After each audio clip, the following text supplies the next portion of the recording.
Assalamualaikum warahmatullahi wabarakatuh. Nama saya Muhammad Syahni bin Muhammad Zamali.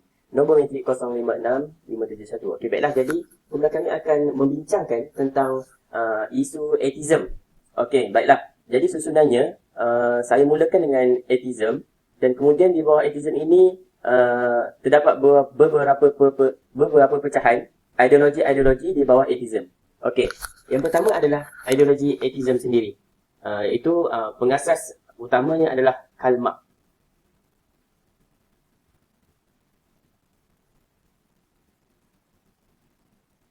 Okey. Jadi maksud atheism yang saya kaji adalah atheism adalah satu ideologi pemikiran yang menolak ke semua kewujudan Tuhan atau teori sebagai pencipta terhadap sesuatu. Atheism ni adalah satu kepercayaan di mana diorang ni dia tak percaya yang wujudnya Tuhan tu. Tak kisah Tuhan tu kalau kita orang Islam kita akan sebut Tuhan ataupun Yahudi pun Tuhan. Okay, ada setengah agama yang memanggil Tuhan sebagai dewa ataupun dewi dan sebagainya. Jadi golongan atheism ni dia orang langsung tidak percaya wujudnya mana-mana ketuhanan ataupun dewa dewi semua dia tak wujud terhadap sesuatu perkara tu. Dia tak percaya akan kewujudan Tuhan sebagai pencipta sesuatu perkara. Atheism juga berasal daripada perkataan Yunani yang bermaksud tanpa Tuhan. Huruf A di depan tu bermaksud tidak, dan theism tu yang kita sebut adalah Tuhan itu sendiri di dalam bahasa Yunani. Okey, jadi kalau kita nak cakap yang percaya akan Tuhan ni adalah golongan theism saja. A kat depan tak ada. Jadi berlawanan dengan yang tak percaya, golongan yang tak percaya yang wujudnya Tuhan ni, kita panggilkan dia sebagai atheism. Dan untuk pengetahuan semua, atheism ni adalah satu kepercayaan. Saya tegaskan sekali lagi, satu kepercayaan, bukannya satu agama. Okey. Seterusnya, alasan atheism ni, alasan golongan-golongan atheism ni kenapa dia orang tidak percaya akan ketuhanan. Yang pertama adalah wujudnya Tuhan tu tidak memenuhi kriteria. Bagi dia orang Tuhan tu tak memenuhi kriteria langsung untuk adanya Tuhan. Okey. Dia orang kata bahawa Tuhan tidak ada jasad. Okey. Tuhan kita tak nampak. Dan tak boleh nak rasa sendiri dengan panca indera kita. Tak boleh nak rasa, maksudnya kita tak boleh nak pegang, tak boleh nak tengok, okey, Tuhan tu. Jadi, adakah layak bagi seseorang Tuhan yang kita kata sempurna, Tuhan ni sempurna, Tuhan ni macam-macam lagi. Okey? Tapi jasad tu sendiri kita tak nampak.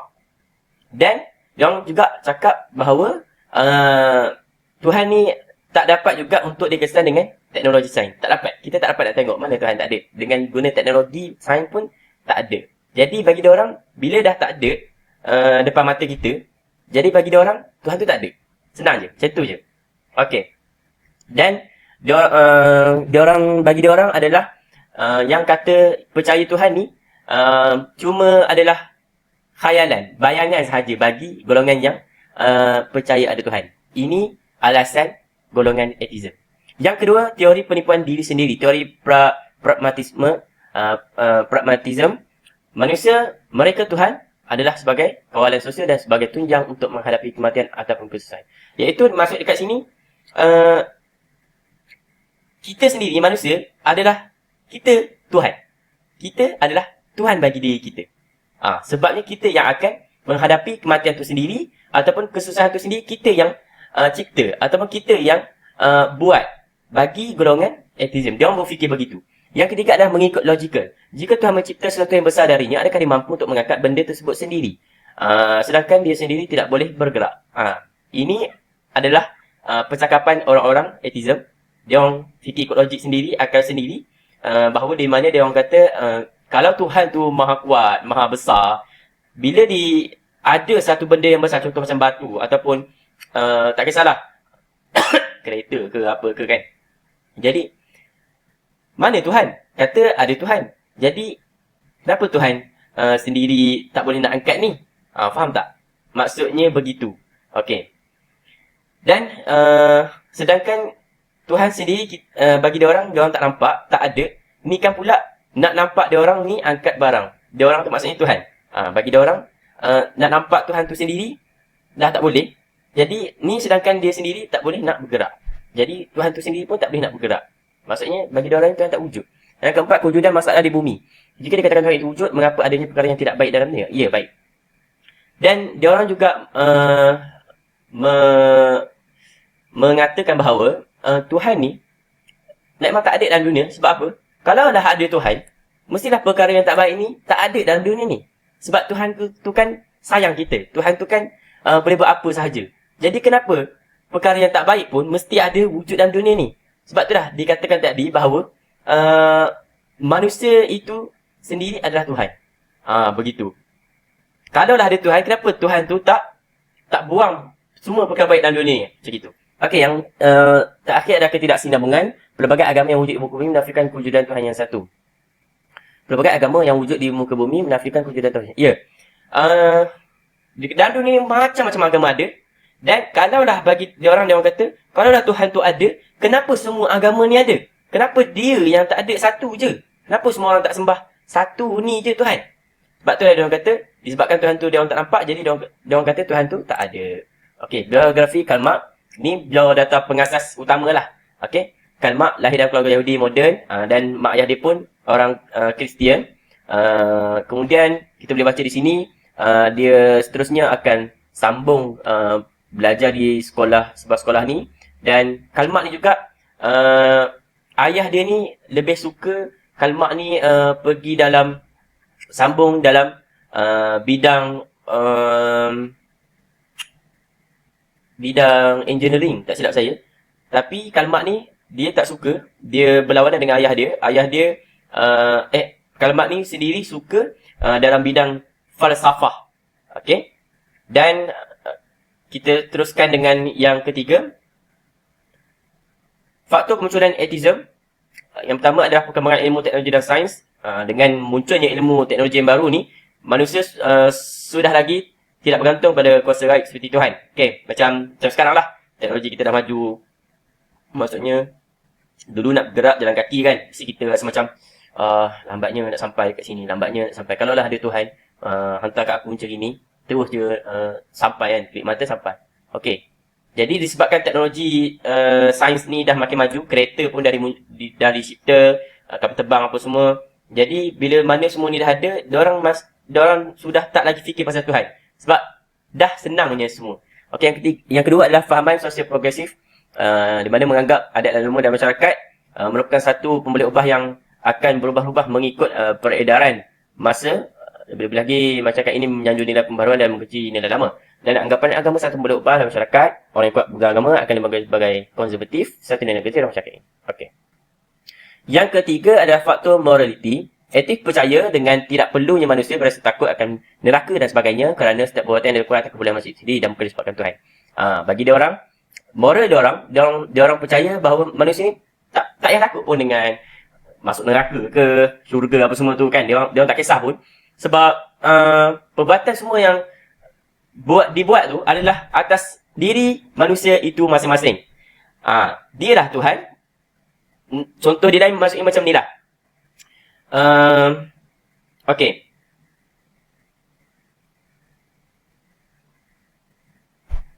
Macam mana nak cakap? Dia nak cakap bukan disebabkan Tuhan. Maksudnya bukan disebabkan ada orang lain yang buat salah atas kita dan kita kena. Tetapi maksudnya bukan macam kalau contoh yang lebih mudah, maksudnya ada kawan kita buat jahat dan guna nama kita. Bukan macam tu. Tapi kita sendiri yang buat jahat. Jadi kita tak takutlah benda tu. Sebab atas diri kita masing sendiri. Itulah apa sedikit saya faham. Dan seterusnya kita akan sambung dengan tajuk seterusnya. Assalamualaikum warahmatullahi wabarakatuh. Nama saya Syahmir Adam bin Mahdi. Saya daripada Ijazah Sarjana Muda Usuluddin SEM 3, membuat kajian tentang existentialism Jean-Paul Sartre. Manusia sebagai makhluk yang multidimensional memiliki hubungan dengan berbagai sistem yang ada, baik pun dengan alam semesta, begitupun dengan sesama manusia. Hubungan manusia dengan alam sebagai proses untuk melakukan perubahan yang lebih baik, sebab alam memberikan faedah pada manusia dalam menjalankan keberlangsungan hidupnya.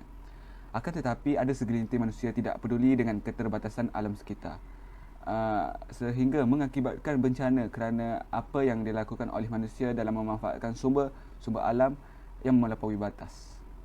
sebagai makhluk sosial dan dimensional seharusnya berinteraksi dan bersosialisasi antara satu sama lain. Sebagai daya dalam membangunkan kesedaran dalam melestarikan alam semesta, mulai dari hal yang sangat kecil. Menurut Sartre, manusia tunduk kepada kesedaran melalui kebebasan. Tanpa kebebasan, eksistensi manusia menjadi sesuatu yang absurd. Apa yang dilakukan oleh manusia harusnya dianggap ungkapan kebebasannya. Manusia dalam membentuk dirinya sendiri mendapat kesempatan untuk setiap kali memilih apa yang baik dan apa yang kurang baik baginya.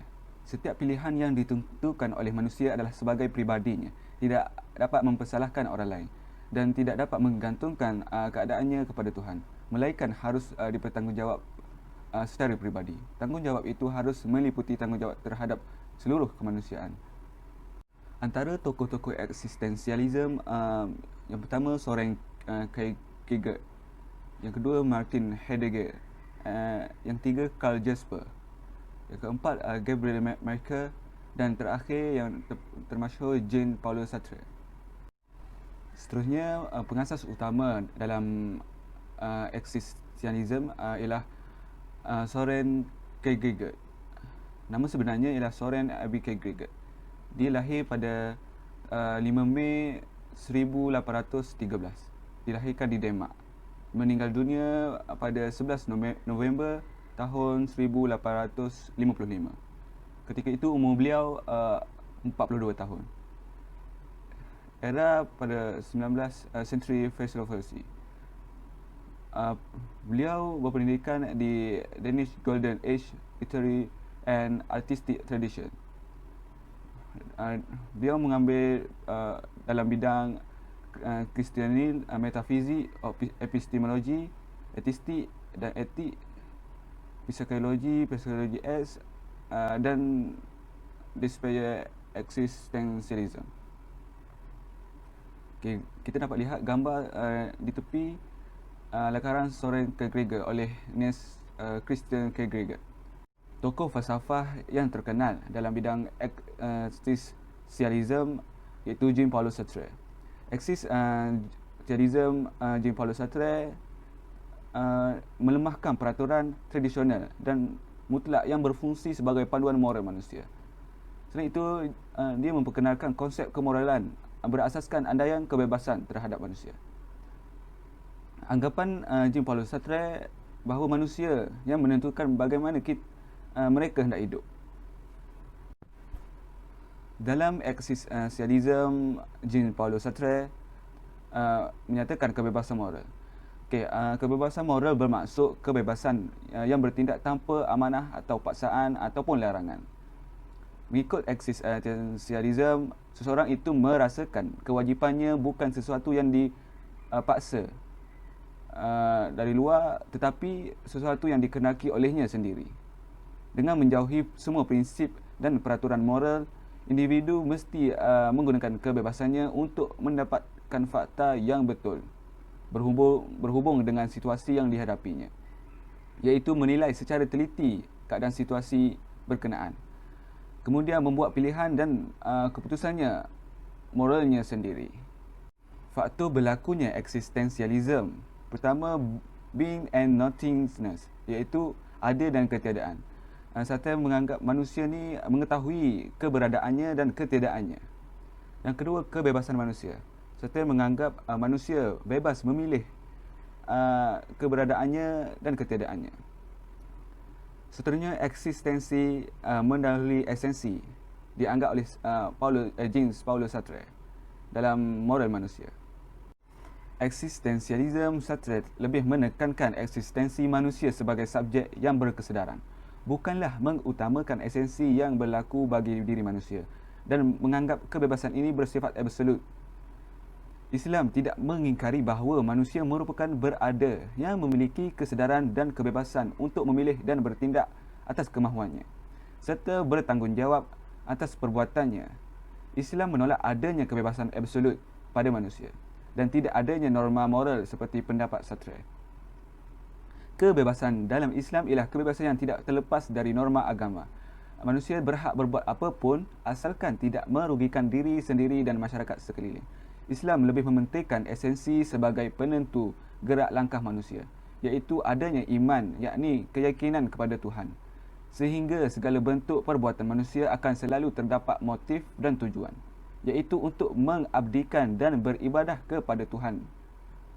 Ini bermakna esensi dahulu barulah eksistensi. Apabila konsep satria diterapkan dalam kehidupan umat Islam, bukan sahaja merosakkan moral umat Islam, tetapi juga merosakkan ajaran agama Islam. Bismillahirrahmanirrahim. Assalamualaikum warahmatullahi taala wabarakatuh. Nama diberi Ifan Ashraf bin Azmi, nombor metrik 054674 daripada Usuluddin A. Pada hari ini saya akan membentangkan tentang tajuk ideologi atheism, iaitu materialism. Pengertian materialism. Materialism adalah sistem pemikiran falsafah yang mengatakan bahawa satu-satunya kebenaran adalah jirim, iaitu semua fenomena yang berlaku adalah jirim atau hasil dari jirim dan kenyataannya.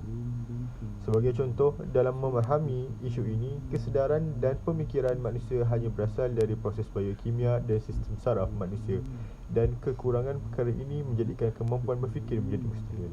Materialism tidak mengakui entiti bukan material seperti roh, Tuhan, hantu, syaitan, malaikat dan sebagainya.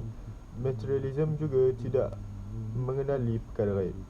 Jadi materialism adalah pandangan hidup yang mencari asas segala yang merangkumi kehidupan manusia di alam kebenaran semata-mata atau alam nyata untuk mengecualikan segala yang ada melampaui alam panca indera. Jadi untuk lebih memahami atau permudah cara, kita lihat di slide sebelah apa yang dimaksudkan dengan istilah ini. Untuk lebih mudah difahami berkenaan pengertian materialism sebentar tadi, ideologi ini sebenarnya hanya mempercayai sesuatu yang wujud dengan mata kasar. Segala perkara yang wujud di dunia ini hanya boleh dilihat, dirasa dan disentuh dengan panca indera. Kita mempercayai bahawa ada juga makhluk dari alam lain yang tidak boleh dilihat dengan mata kasar tetapi wujud di dunia ini. Contohnya seperti roh, hantu, syaitan, malaikat, bahkan Tuhan itu sendiri. Namun, golongan yang berpegang kepada ideologi materialism ini tidak mempercayai adanya kuasa atau kewujudan dari alam lain di dunia ini. Bukan sekadar tidak mempercayai Tuhan, bahkan turut tidak mempercayai wujudnya makhluk seperti iblis, jin, hantu dan sebagainya. Jadi, pegangan ideologi ini hanya berpegang kepada kehidupan manusia di alam nyata ini tanpa melampaui batasan panca indera. Mereka tidak mempercayai adanya kehidupan lain selepas kehidupan di dunia ini. Maksudnya pertama, pada segi konsep yang dibentangkan pada pengertian ataupun takrifan materialism ini adalah mereka mengatakan bahawa sesuatu yang ada di dunia ini, sesuatu benda itu mempunyai jirim, yang mana jirim ini terbentuk menghasilkan satu pekerjaan, dan pekerjaan itu adanya pekerjaan itu ialah benda. Jadi di sini kita lihat penghasilan penciptaan manusia itu adanya sistem biokimia, seperti ada saluran pendarahan, saluran pernafasan dan sebagainya, terbentuklah manusia. Jadi entiti itu yang dikatakan bahawa jirim, yang mana tidak kisah itu sebagai manusia, kalau dalam penciptaan yang lain ada bahan-bahannya, seperti ada atom-atom, yang mana kat situ mereka mempunyai jirim untuk terhasilnya satu benda. Dan disebabkan itu kita boleh nampak dengan mata kasar bahawa benda itu wujud. Jadi benda yang tidak mempunyai jirim bagi mereka adalah tidak wujud. Dan juga mereka tidak mempercayai adanya kewujudan sebelum kehidupan dan selepas kehidupan. Sebelum kehidupan iaitu alam rahim, dan selepas kehidupan adalah alam barzah. Pengasas ideologi materialism, Karl Heinrich Marx atau lebih dikenali sebagai Karl Marx adalah ahli falsafah politik dan ahli ekonomi Jerman. Beliau lahir di Trier, Jerman pada tahun 1818 dan tinggal bersama ibu bapanya, yang mana ibu bapanya sendiri berpegang kepada ajaran Yahudi. Beliau belajar di Berlin dan mengikuti sekumpulan pengikut Hegelian. Pandangan politiknya yang memberontak menjadikan kerjaya akademiknya sukar dan dia beralih kepada kewartawanan. Beliau belajar dari Engels betapa pentingnya peranan ekonomi dalam membangunkan sosial, sehingga dia mempelajari dan memperdalami ilmu teori ekonomi. Ini sikit sebanyak fakta tentang pengasas ideologi materialism. Beliau meninggal di London pada tahun 1883. Karl Marx memenangi gelaran Komunis Nabi selepas kematiannya. Dia menjadi terkenal di semua sukan di seluruh dunia dan dia mulai melihat tulisannya untuk mencari kebenaran dan penyelesaian dalam masalah ekonomi, politik dan falsafah. Teorinya sangat mempengaruhi sosialis moden. Oleh itu, pandangannya mengenai agama mempunyai banyak kaitan dengan teori dan falsafah ekonominya. Menurut Karl Marx, agama adalah sebahagian daripada kelas penderitaan. Mereka tidak mampu bersaing dengan struktur kelas sehingga mereka mencari supernatural untuk tolong mereka. Di sinilah Tuhan-Tuhan muncul sesuai dengan keperluan mereka. Yang miskin, Tuhan mereka adalah yang kaya. Yang tertindas, Tuhan mereka adalah orang kuat. Orang yang berperang, Tuhan mereka adalah kemenangan. Dia mengakui bahawa dia seorang ateis yang radikal. Dia pernah berkata, saya benci segala yang berkaitan dengan Tuhan. Tuhan adalah akalnya. Dasar dan kritikannya adalah manusialah yang menciptakan agama dan bukan agama yang menciptakan manusia. Dia turut mengatakan bahawa manusia adalah dunia bagi manusia, negaranya, manusianya dan juga masyarakatnya. Agama menurutnya wujud dari hakikat imajinasi manusia yang tidak memiliki realiti dan rasional. Dia menganggap agama sebagai candu atau istilah lain sebagai hayalan. Materialism dialektik. Materialism dialektik adalah sains dan falsafah semula jadi berdasarkan karya Karl Marx dan Friedrich Engels dan dikembangkan terutamanya di Rusia dan Kesatuan Soviet. Idea utama materialism dialektik terletak pada konsep evolusi dunia semula jadi dan ciri-ciri baru yang muncul dalam tahap evolusi baru. Engels turut menggunakan pemahaman metafizik bahawa tahap kelangsungan hidup yang lebih tinggi daripada berasal dari akarnya. Tahap kelangsungan hidup yang lebih tinggi adalah perintah baru dengan undang-undang yang tidak dipertahankan dan proses keutamaan evolusi diatur oleh undang-undang pembangunan. Ini mencerminkan keseluruhan perkara intipati asas pergerakan. Selain itu, ensiklopedia falsafah Soviet pada tahun 1960-an membicarakan tentang evolusi kerumitan di alam semula jadi seperti berikut. Seluruh bentuk siri ini diedarkan mengikut kerumitan di bawah ke tahap yang lebih tinggi. Serasi ini menyatakan ikatan bersama mereka dari segi struktur dan dari segi sejarah. Aliran dialectical materialism yang mengatakan bahawa segala sesuatu itu adalah benda atau berasal dari benda. Maka Tuhan dengan pengertian iaitu sebagai zat yang berdiri sendiri dan bebas dari benda juga ditolak oleh mereka. Jadi kat sini mengatakan bahawa memang dia tidak mempercayai Tuhan kerana Tuhan tidak mempunyai jirim. Jadi Tuhan itu tidak bergantung kepada sesuatu apa pun, termasuklah sifat-sifat makhluk iaitu jirim sendiri. Pada pandangan mereka, Tuhan yang disebut adalah ketika kita mengkaji sifat-sifat Tuhan. Sifat-sifat Tuhan inilah yang menjadi sebab bagi sifat-sifat sesuatu. Tuhan yang digambarkan sebagai perkara kekal dan kekal juga merupakan inti daripada segala sesuatu. Maksudnya kat sini dia nak mengatakan bahawa bila kita membincangkan, kita mengkaji tentang sifat-sifat Tuhan, Tuhan itu mempunyai sifat dan sifat-sifat itulah menjadi sebab adanya sesuatu. Bila adanya sifat, maksudnya ianya wujud sesuatu itu, benda itu. Jadi kat sini dia menggambarkan bahawa Tuhan itu kekal dan kekal itu juga merupakan suatu sifat, suatu sifat atau benda. Jadi mereka mengatakan bahawa Tuhan itu juga bergantung kepada sesuatu perkara. Jadi wallahu alam. Sekian saja daripada saya mengenai pembentangan materialism dialektik. dari golongan etis. Wabillahi taufiq hidayah. Assalamualaikum warahmatullahi taala wabarakatuh. Bismillahirrahmanirrahim. Assalamualaikum warahmatullahi wabarakatuh. Saya Muhammad Ridwan bin Ahmad Jani, nombor metrik 056682, akan membentangkan tentang tajuk proposal saya, iaitu ideologi etisma, empirisma.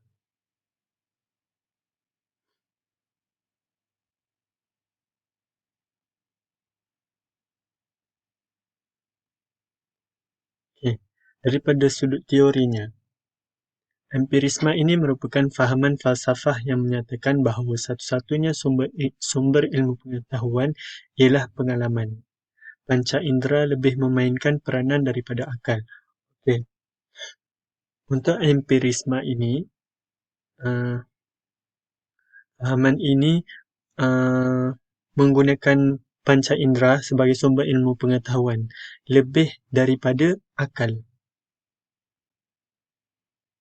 Etimologi, dari sudut etimologi, iaitu dari sudut bahasa, empirisma berasal daripada perkataan bahasa Inggeris iaitu empiricism dan experience, yang juga bermula daripada perkataan bahasa Inggeris ni bermula dari perkataan Yunani iaitu empiria, dan daripada perkataan experitia yang bermaksud berpengalaman dalam, berkenalan dengan, dan terampil untuk. Itu dari segi bahasa. Dari segi terminologi, iaitu dari segi istilah, empirisma ini merupakan doktrin bahawa seluruh pengetahuan mesti didapatkan melalui pengalaman, macam saya cakap tadi. Apabila panca indera pernah mengalami sesuatu itu, maka itulah sumber ilmu pengetahuan. Yang kedua, semua idea adalah merupakan semua yang dialami oleh panca indera. Yang ketiga, apa yang dialami oleh panca indera merupakan satu-satunya sumber pengetahuan dan bukannya akal. Itu dari sudut istilahnya, terminologi. Dalam proposal saya, penyataan masalah yang pertama, hasil cara empirisma sangat subjektif kerana perbezaan perkara yang dialami oleh pihak yang berlainan. Contohnya, ada satu benda ni, satu kejadian ni, kejadian yang sama,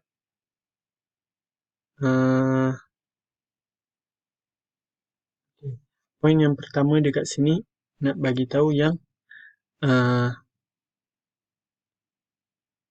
apa yang akan berlaku itu bergantung kepada orang yang melaluinya. Contohnya, orang A ni melalui perkara tu dan hasilnya macam ni. Manakala orang B melalui perkara yang sama tapi hasilnya lain.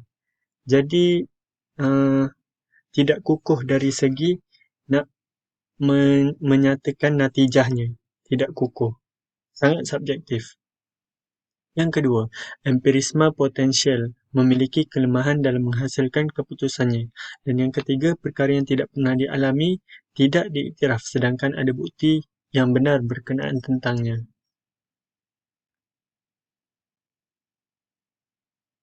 Slide yang seterusnya, objektif kajian. Objektif kajian.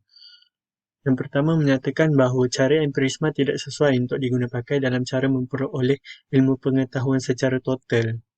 Yang kedua, menyatakan kelemahan empirisma potensial. Kerana dalam